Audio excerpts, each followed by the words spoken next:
রাধে রাধে বন্ধুরা, সুপ্রভাত সকলকে। আজকে সকালটা জানো তো একদমই অন্য রকমভাবে শুরু হয়েছে। ঘড়িতে বাজে ওই সকাল 7টা মতো, আর ওঠার আগেই কিন্তু এইরকম ঝমঝমিয়ে বৃষ্টি শুরু হয়ে গেছে। আসলে আরও আগে উঠতাম, কিন্তু এত বৃষ্টির মধ্যে তো কৌশিক বেরোতে পারবে না, কারণ এই বৃষ্টির মধ্যে যেভাবেই যাক, সাইকেলেই যাক বা টোটো করেই যাক, বৃষ্টির মধ্যে কিন্তু সম্পূর্ণ ভিজে যাবে, যার জন্য ইচ্ছা করেই একটুখানি দেরিতে উঠেছি, নাহলে আরও আধ ঘন্টা আগে উঠে পড়ি।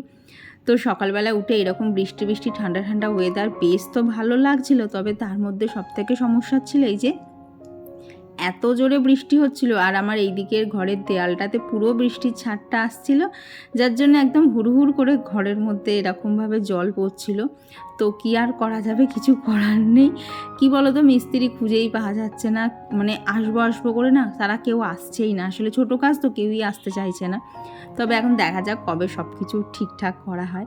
তো নিচে যেই এসেছি দেখলাম বৃষ্টিটা একটুখানি ধরেছে কোনো রকমে না। আজকে তো বৃহস্পতিবার, ঠাকুরের বাসনগুলো মেজে নিয়েছি, নিয়ে চলে এসেছি সোজা রান্নাঘরে। ওদিকে ভাত বসিয়ে দিয়েছি, আর এদিকে আজকে করব হচ্ছে চাল কুমড়োর ওই ঘন্ট মতো। তো আমার কোনো একটা ভিডিওতে একজন দিদিভাই বলেছিলে যে একদিন আলু ছাড়া করে দেখতে, খেতে বেশি ভালো লাগবে। সত্যি গো দিদিভাই, আলু ছাড়া বেশি ভালো লেগেছে খেতে। আর মানে যতটা চাল কুমড়ো করেছিলাম আমার কিন্তু পুরোটাই উঠে গেছিলো। ওই আলু দেয়া থাকলে না এদিক ওদিক হয়, তো সেটা একদমই হয়নি।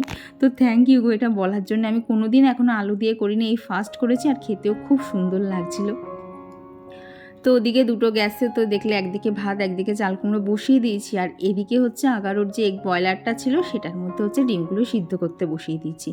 এইটা রান্নাঘরে সকালবেলা যে কী উপকারে দেয় না, যখনই হাতে ধরো কম সময় থাকবে এই রকম বসিয়ে দাও, তারপর এর দিকে আর তাকাতেই হবে না। এই যে এখানে পাওয়ারটা অন করে দিয়েছি, ডিমগুলো বয়েল হয়ে গেলে অটোমেটিক কিন্তু পাওয়ারটা অফ হয়ে যাবে, তাই ডিম ওভারকুক হয়ে যাওয়া বা ফেটে যাওয়া এইসবের ভয় কিন্তু একদমই নেই। আর দেখো ভীষণ চটজলদি কিন্তু এদিকে ডিমগুলো সিদ্ধ হয়ে গেছে, আর সেই ফাঁকে কিন্তু আমি আটাটাও মেখে নিয়েছি। আর ডিমগুলো এত ভালোই সিদ্ধ হয়, দেখো ডিম ছাড়াতে গেলে একটুও খোলাও উঠে আসবে না, তো একদম পরিষ্কারভাবে ডিমটা ছাড়িয়ে উঠে আসে। আর তারপর দেখতেই তো পাচ্ছ ভেতরে একদম পারফেক্ট বয়েল হয়ে গেছে। তো তোমরা যদি 11-ওর এই এগ বয়লার নিতে চাও, লিঙ্ক আমার ভিডিওর ডেসক্রিপশান বক্সে দেওয়া আছে, সেখান থেকে গিয়ে পারচেস করতে পারো। বেশি দাম না, তবে ভীষণ কাজের জিনিস, এটুকু তোমাদেরকে বলতে পারি। তো এদিকে ডিম সেদ্ধ তো হয়ে গেছে, ওদিকে ভাতও নামিয়ে নিয়েছি, আর এদিকে এই যে চাল কুমড়ো এটা সম্পূর্ণ হয়ে গেছে। এখন ওপর থেকে যে ভেজে রাখা বড়িগুলো ছিল সেগুলো ওপর থেকে ছড়িয়ে দিয়েছি। আর এর মধ্যে অনেকে দেখেছি মিষ্টি দেয়, কিন্তু আমি মিষ্টি দেইনি, কারণ যেহেতু বাপি খাবে তো সেই জন্য আর মিষ্টিটা দেইনি। তো রান্নাবান্না কমপ্লিট। এদিকে দেখি বৃষ্টিটা না বেশ ধরেছে, মানে এই টিপটাপ করে পড়ছে। তো তাড়াতাড়ি করে সমস্ত কিছু গুছিয়ে দিলাম। আর কৌশিক আজকে বড় রাস্তা দিয়েই আর কি অফিসে গেল, কারণ গলির মধ্যে না জল জমে থাকতে পারে, আসলে প্রচুর বৃষ্টি হয়েছে তো সেই জন্য ও বললো ও আর কি গলি দিয়ে যাবে না, গলি দিয়ে গেলে তাড়াতাড়ি হয় অনেকটাই, কিন্তু মানে এত জল জমে থাকে না, সকালবেলা যেতে গেলে অসুবিধা হবে। তো তারপরে তো আমি এসেছিলাম ছাদে এসে আমি অবাক, এই এত বৃষ্টির মধ্যে কৌশিক এসে দেখি জামা কাপড় মেলে গেছে। মানে এটা দেখার পর আমি হাসবো না কাঁদবো না ওকে ফোন করে কিছু বলবো, আমি কিছুর মতো ছিলাম না, যে এই মুষলধারে বৃষ্টির মধ্যেও কীভাবে এসে জামা কাপড়গুলো দিয়ে গেল, আর কী জন্যে ভাই দিয়ে গেল। মানে জামা কাপড়গুলো ভেজা ছিল, সেগুলোকে মনে হয় আলো ভেজার জন্য দিয়ে গেছে। আর দেখতেই তো পাচ্ছ বৃষ্টির মধ্যে দেখো কদিন ধরে তো এখানে ঝড়ও হচ্ছিল, তো বৃষ্টির মধ্যেও একটা দুটো টবও ভেঙে গেছে। তারপরে হচ্ছে এই দেখা পেলাম এই প্রজাপতিটা, মানে আশাই করিনি যে ওখানে সুন্দর দেখে একটা প্রজাপতি দেখতে পাবো। আর এখানে টুকটাক এই যে আমি যে আমার জেড প্ল্যান্টের কাটিং লাগিয়েছিলাম সেগুলোও দেখলাম বেশ ভালো হয়ে গেছে। আর এই যে টবটা দেখতে পাচ্ছ, এই টবটাকে এখন নিচে নিয়ে যাব, কারণ ঘরের মধ্যে যে জেড প্ল্যান্টের গাছটা আছে না, তো সেটাকে একটুখানি কাটিং করতে হবে, ওর শেপটা পুরোপুরি বিগড়ে গেছে। তো ভাবলাম যে কাটিংগুলো করব সেগুলোকে তাহলে ওই মাটিটার মধ্যে বসিয়ে দিতে পারবো। আর জেড প্ল্যান্টের গাছ এমনই না, তুমি যদি একবার ছোট দেখে একটা গাছও কেনো বা কারোর কাছ থেকে যদি কাটিং জোগাড় করতে পারো, আর সেটা যদি ভালোভাবে মাটির সাথে লেগে যায়, মানে তুমিই পরে লোককে দেখবে একদম মুঠো মুঠো করে গিফট করতে পারছো, এত তাড়াতাড়ি জেড প্ল্যান্টের কাটিং থেকে চারা তৈরি করা যায়। তো আমি তো 30 টাকা দিয়ে একদম পুচকি একটা গাছ কিনে এনেছিলাম, আর সেই থেকে আজকে আমার এত গাছ হয়ে গেছে। এর থেকে মাকে দিয়েছি, আরও টুকটাক অন্যান্য জনকেও দেওয়া হয়েছে। তো এদিকে এখন দেখলাম বৃষ্টিটা কমেছে, মানে ঘরে ছাট আসবে না সেই রকম বৃষ্টি হচ্ছে। তো ভাবলাম তাহলে জানলাগুলো খুলেই দেই। সকাল থেকে জানলাগুলো তো খোলা হয়নি, কেমন যেন একটা গুমোট গুমোট লাগছিল। তো এইদিকে জানলাটা খুলে দিয়ে যে জামা কাপড়গুলো দেখলে না ছাতে ছিল, তো কিছু জামা কাপড় ওপরে হচ্ছে সিঁড়ির ওখানে একটা না আমাদের রড আছে, তো তাতে মেলেছি, আর যেগুলো ধরেনি সেগুলোকে নিয়ে নিচে এসে এইদিকে এই যে জানলাটা খুলে দিয়ে এখানে এক এক করে সমস্ত মেলে দিলাম। কারণ দেখবে বৃষ্টির মধ্যে যত যাই হোক জামা কাপড় না শুকলে খুব অসুবিধায় পড়তে হয়, কারণ জমতেই থাকে। আর এই ধরো এই বছর বৃষ্টি হওয়ার পর আজকে প্রথম আমি এইভাবে ঘরের মধ্যে জামা কাপড় মেললাম। যদিও আমার মেলতে একদমই ভালো লাগে না, ঘরটা বড্ড মেসি লাগে দেখতে, কিন্তু তবুও কিছু করার নেই, মেলতে তো হবেই। তো এদিকে দেখো আজকে তো রোদের সেরকম দেখা পাওয়াই যাবে না, বৃষ্টি একটুখানি কমেছে কিন্তু পুরো মেঘলা মেঘলা হয়ে রয়েছে। তো যার জন্য আজকে কাজ করতে সেরকম একটা কষ্ট হয়নি, বেশ কাজ করাই গেছে। তবে জানো তো আজকে তো বৃহস্পতিবার, আর তার মধ্যে আমার কাজের দিদি 10 দিনের জন্য ছুটি নিয়েছে, কারণ সামনেই তো জামাই ষষ্ঠী আছে। আসলে এই যে ভিডিওটা তোমাদের সাথে শেয়ার করছি এটা জামাই ষষ্ঠীরও আগের সপ্তাহে, মানে জামাই ষষ্ঠীতে এই বছর শনিবারে পড়েছে, সেই সপ্তাহেরই বৃহস্পতিবারের ভ্লগ। তো মাঝে একদমই সময় পাইনি যে ভিডিওটা এডিট করে আপলোড করব, তো অনেকটাই লেট হয়ে গেছে। তো এইদিকে দেখো জানলাগুলো খুলে নিয়ে বললাম না একটা জেড প্ল্যান্টের কাটিং করব। তো দেখো ঘরের যে গাছটা ছিল সেটার থেকে যে ডালটা একদমই মানে বেমানানো হয়ে গেছিলো সেইটাকেই আর কি ওখান থেকে কেটে নিয়েছি, দিয়ে বাদবাকি গাছটা রেখে দিলাম। আর এই দিক থেকে দেখো বেশ হেলদি একটা বড় দেখে ডাল কেটেছি, আর এই ডালটা নিয়ে ওই সকালবেলা দেখলে না ছাদ থেকে যে টবটা এনেছিলাম সেই টবটার মধ্যে বসিয়ে দেবো। এরকম জাস্ট মাটির মধ্যে বসিয়ে দিতে হবে, আর কিচ্ছু করতে হবে না, কোনো এক্সট্রা কেয়ার নেই। এই জেড প্ল্যান্টের বেশি কেয়ার নিলেই দেখবে গাছের পাতা পড়ে যাচ্ছে, তারপরে হলুদ হয়ে যাচ্ছে। আসলে জেড প্ল্যান্টের পাতাগুলো না একটু মোটা মোটা হয়, তো ওর মধ্যেই কিন্তু জল ওদের জন্য ধরা থাকে, খুব একটা বেশি জলও দিতে লাগে না, আবার খুব বেশি যত্নও লাগে না, কিন্তু এত সবুজ সুন্দর সুন্দর ছোট ছোট পাতা না, গাছটা কিন্তু ভীষণ অ্যাট্রাকটিভ।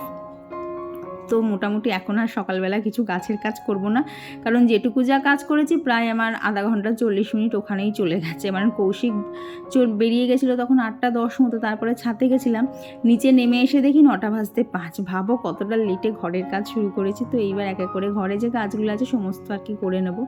তো এইখানে বেশ কিছু জামা কাপড় ছিল, সেগুলোকে ভাবলাম সবার আগে গোছাই, নাহলে চেয়ারটাকে না ওইভাবে যদি ভর্তি দেখি না, যতই কাজ করি ঘরের মধ্যে মনেই হয় না যেন কাজ আমার শেষ হয়েছে, মনে হয় কাজ যেন জড়ো হয়েই পড়ে রয়েছে।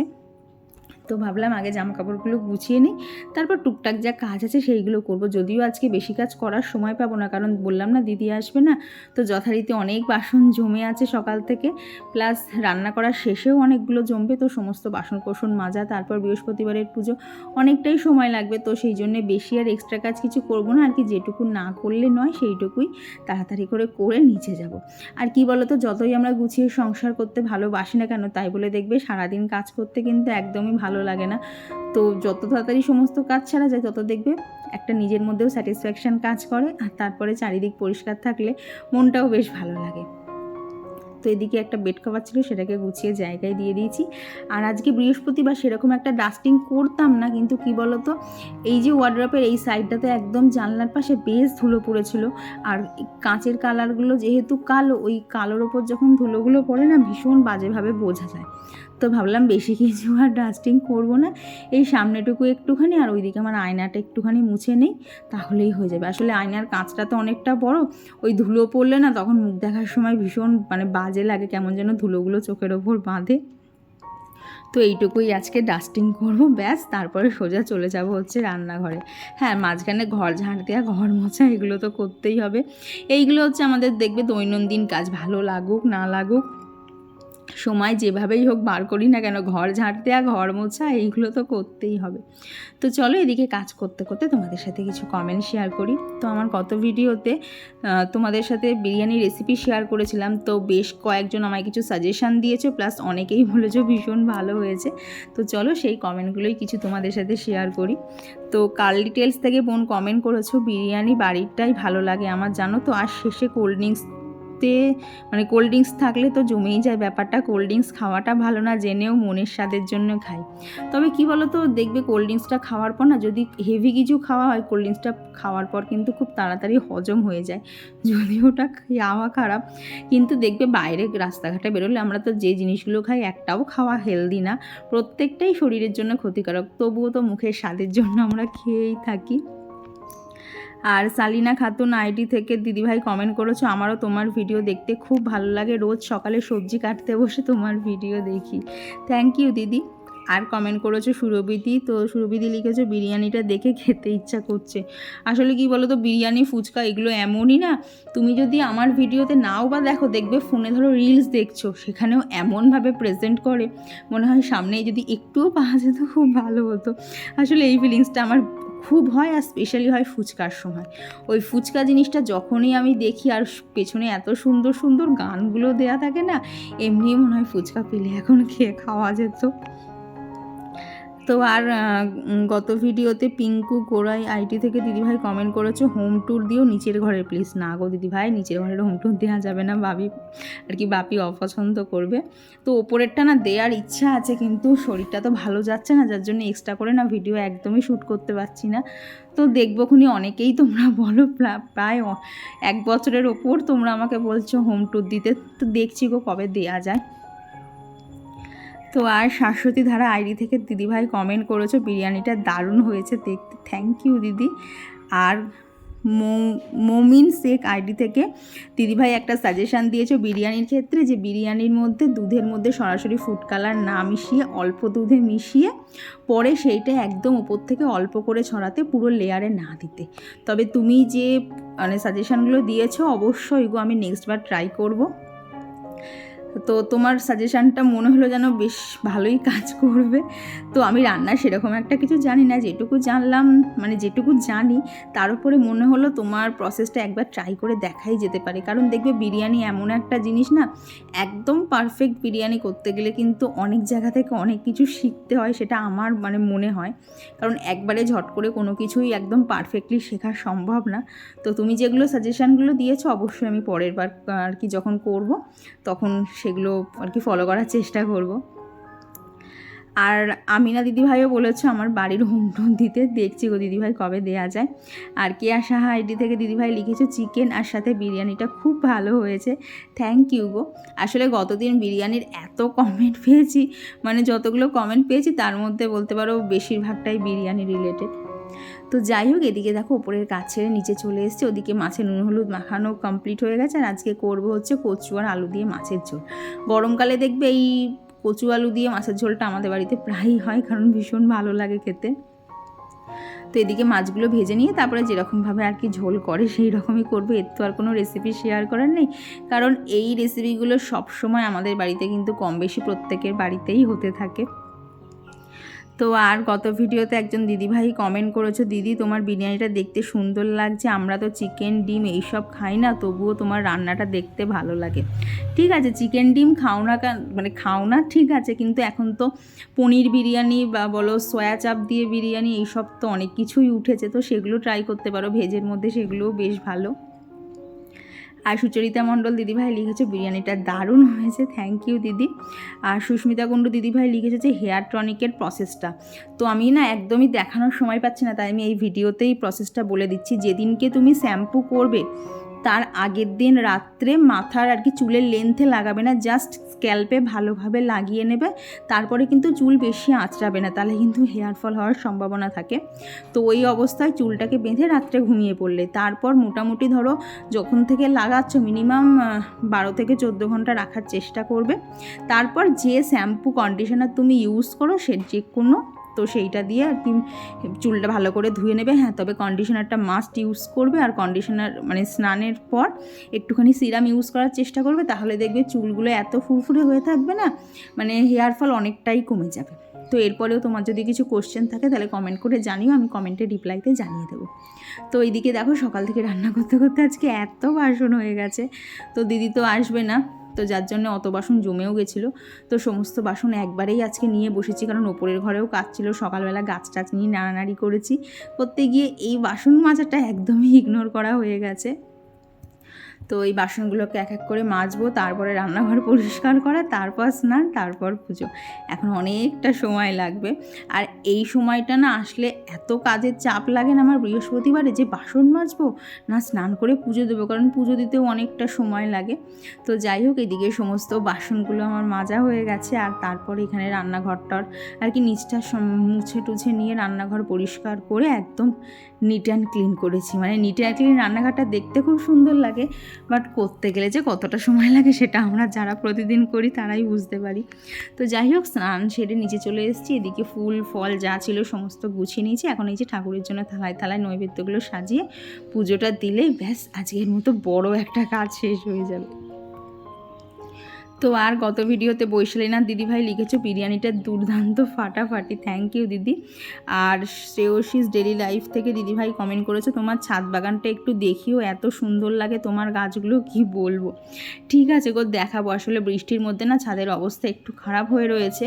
তো এর মাঝে যে কোনো একটা ছুটির দিন দেখে কৌশিক আর আমি মিলে দেখছি পরিষ্কার করব, তারপরেই শেয়ার করব। কারণ চারিদিকে না আর কি ঝড়ে অনেক গাছপালা না টপ ভেঙে গেছে, তো সেগুলো চারিদিকে ছাদে ছড়ানো আছে। তারপরে বেশ কিছু গাছের আমি প্রুনিং করে দিয়েছি, যার জন্য গাছগুলো আর অতটা সুন্দর লাগছে না। তবে তুমি দেখাতে বলেছো, অবশ্যই আমি আগামী 2-3টে ভিডিওর কোনো একটাতে দেখিয়ে দেওয়ার চেষ্টা করব। আর আমার গত ভিডিওতে সবথেকে সেরা কমেন্ট করেছে হচ্ছে পায়েল দিদিভাই। তো পায়েল দিদিভাই লিখেছে যে আর কি গতকাল পায়েল দিদিভাইয়ের একটা ফুটফুটে সুন্দর একটা মেয়ে হয়েছে। খবরটা যখন রাত্রিবেলা দিদিভাই তুমি দিয়েছো না, হঠাৎ করে যেই ফোনের সামনে আর কি নোটিফিকেশানে ভেসে উঠলো না, মানে আমি আনন্দে লাফাতে ইচ্ছা করছে তখন। মানে একা একা ঘরের মতো ওইভাবে লাফাতেও খুবই অকওয়ার্ড লাগে, তবুও বিশ্বাস করে লাফাতে ইচ্ছা করছে।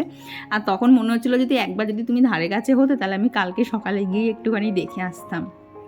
ভীষণ জানো তো এই জিনিসগুলো এক্সাইটেড লাগে। তো তোমার জন্য অনেক শুভকামনা রইল। তুমি কেমন আছো অবশ্যই কমেন্ট করে জানিও। যেদিন তুমি ভিডিও দেখবে, কোনো জোরজার করছি না, তুমি আগে সুস্থ হও, তারপরে আবার ভিডিও দেখো। তো এদিকে দেখো, তোমাদের সাথে কথা বলতে বলতে কিন্তু আমার অনেকটা পুজোর কাজ গোছানো হয়ে গেছে। এদিকে ঘর সাজানো কমপ্লিট, ওদিকে তো থালা সমস্ত সাজানোই হয়ে গেছে। আর এই বৃহস্পতিবারের ঘরটা কিন্তু সাজাতে আমার ভীষণ ভালো লাগে, কারণ সমস্ত জিনিসপত্র দিয়ে নতুন করে ঘর পাততে না ভীষণ ভালো লাগে, আর দেখতেও খুব ভালো লাগে। তো এইদিকে এই যে ঘরটা সাজানো হয়ে গেছে, বলতে পারো বৃহস্পতিবার আসলে না এই কাজটাই সব থেকে মানে বড় মনে হয়, যে কতক্ষণে সব কাজ ছেড়ে পুজো দিতে বসবো। তবে যদি একটুখানি প্ল্যান করে নিজের মতো করে গুছিয়ে কাজ করা যায়, তাহলে দেখবে প্রত্যেকটা কাজ সুন্দরও হয়, আর কাজগুলো তাড়াতাড়িও মনে হয় যেন হয়ে গেছে। তো এদিকে আমার পুজো দেওয়া একদম কমপ্লিট, সেটা আর শেয়ার করলাম না, কারণ অনেক ফুল ছিল, তো আমার ঠাকুরকে সাজিয়ে গুছিয়ে পুজো দিতে অনেকটা সময় লেগেছে। তো সম্পূর্ণ যেটা যদি শেয়ার করতে যেতাম না, এই ভিডিওটা অনেকটা বড় হয়ে যেত। তো আজকে ঠাকুরকে সাজানো কেমন লাগছে অবশ্যই কমেন্ট করে জানিও। আজকে তো স্পেশালি মহাদেবকে ভীষণ সুন্দর লাগছিল। আসলে অনেকগুলো নীলকণ্ঠ ফুল পেয়েছিলাম, তারপর হচ্ছে আকন্দ ফুল ছিল। আকন্দ ফুলগুলো কিন্তু আমার বাড়ির গাছে, তবে নীলকণ্ঠ ফুলগুলো হচ্ছে কেনা। তো সমস্ত কিছু যা ফুল ছিল তাই দিয়েই ঠাকুরকে মনের মতো সুন্দর করে সাজিয়ে ফুল আর কি পুজো দিয়ে নিয়েছি। তারপর লাঞ্চ টাঞ্চ সেরে ওপরে এসে না একটু ফোন ঘাটাঘাটি করছিলাম। তো এখন মোটামুটি ওই 3:30 মতো বাজে, আবার এইরকম মেঘ করে এসছে। মানে মেঘলা ছিলই, তবে এখনের মেঘটা দেখে মনে হচ্ছে যেন আবারও বৃষ্টি আসবে। তো মোটামুটি এখন 3:30 বাজে, আমি ভিডিওটা করছি। এই ধরো মিনিট 10-এর মধ্যে এত ঝমঝমিয়ে আবার বৃষ্টি চলে এলো।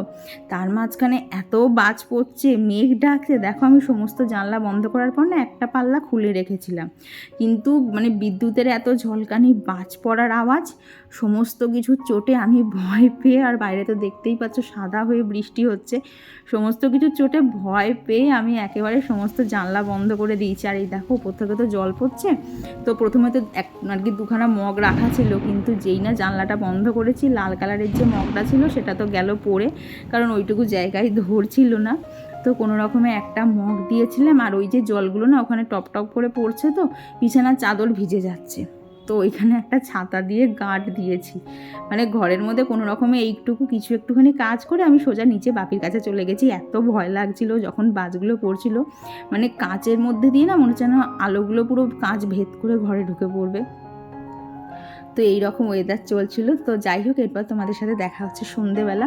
তো কৌশিক আগের দিন ট্রেন থেকে এই যে কলার চিপস নিয়ে এসেছিলো, তো আজকে এইটাই হচ্ছে সন্ধ্যের টিফিন। কলার চিপস খেতে আমার দারুণ লাগে, তো আজকে এইটা নিয়েই বসে পড়েছি। আর এই যে টিভিতে একটা সিনেমা চালিয়েছিলাম, কোন সিনেমা তোমরা যারা যারা বুঝতে পেরেছো অবশ্যই কমেন্ট করে জানিও। তো তো চলো আজকের ভিডিওটা এখানেই রাখছি। তোমাদের কেমন লাগলো সব কিছু অবশ্যই কমেন্ট করে জানিও, আর ভালো লাগলে প্লিজ একটা লাইক করে দিও। তো চলো আজকের জন্য সবাইকে জানাই টাটা, দেখা হচ্ছে খুব তাড়াতাড়ি এবার পরবর্তী ব্লগে।